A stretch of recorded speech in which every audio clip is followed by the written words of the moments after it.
জিজ্ঞাসা করা হয়েছে যে ফরজ সালাতের পরে নফল সালাত পড়া, সুন্নাত পড়া কি বাধ্যতামূলক?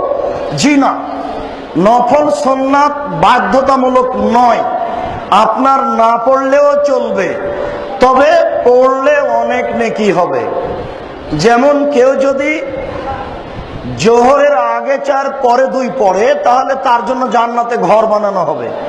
কেউ যদি জোহরের আগে 4 পরে 4 পড়ে, তাহলে তার উপরে জাহান্নামই হারাম। সুন্নাত নফল পড়লে অনেক নেকি হবে, না পড়লে গুনাহ হবে না।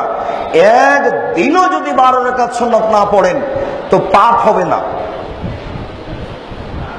পূর্ণ ফরজ যদি পড়তে পারেন তাহলে জান্নাতে চলে যাবেন, বুখারী মুসলিম।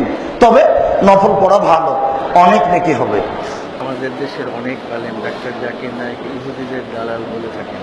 জি, আমাদের দেশের অনেক আলেম ডাক্তার জাকির নায়েককে ইহুদিদের দালাল বলে থাকেন।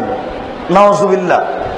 যারা ফেকার কথা দিয়ে দলিল পেশ করে তাদের কথা গ্রহণীয় হলো, আর যে লোকটা বলে আয়াত নাম্বার এত, হাদিস নাম্বার এত, আয়াত নাম্বার এত, হাদিস নাম্বার এত, সে লোকটাই দালাল হলো।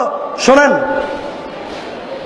শোনেন গার্জেন, এই শিক্ষক শোনেন, বা আপনি শোনেন, উপর দিকে থুথু মারলে কোথায় আসবে? মুখের উপরে আসবে।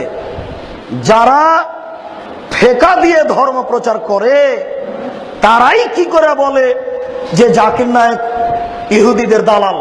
যে লোকটা প্রত্যেক কথাতে বলে আয়াত নাম্বার এত, হাদিস নাম্বার এত, আয়াত নাম্বার এত, হাদিস নাম্বার এত, ওই অমুক নাম্বার এত, সে লোকটা ইহুদির দালাল হয় কি করে? এটা একটা নেহায়েত অন্যায় কথা এবং অপবাদ। যারা বলছে তাকে ইহুদির দালাল, তারাই হচ্ছে ইহুদিদের দালাল। আমরা বলি না, এই কথা শুনে আমরা নাউজুবিল্লাহ পড়ি, আল্লাহ তুমি বাঁচাও। তাবিজ কবজ ব্যবহার করা ঠিক কিনা? জি না। আল্লাহ রাসূল বলেছেন, মান তাআল্লাকা তামিমা ফাকাদ আশরাকা। কেউ যদি তাবিজ ঝুলাই তাহলে সে শিরক করলো। তাবিজ ছোট হোক বড় হোক, যে কোনো পীর আউলিয়ার হোক, সব শিরক। সাবধান থাকুন, এই মুহূর্তে খুলতে হবে, 1 সেকেন্ড দেরি করা যাবে না।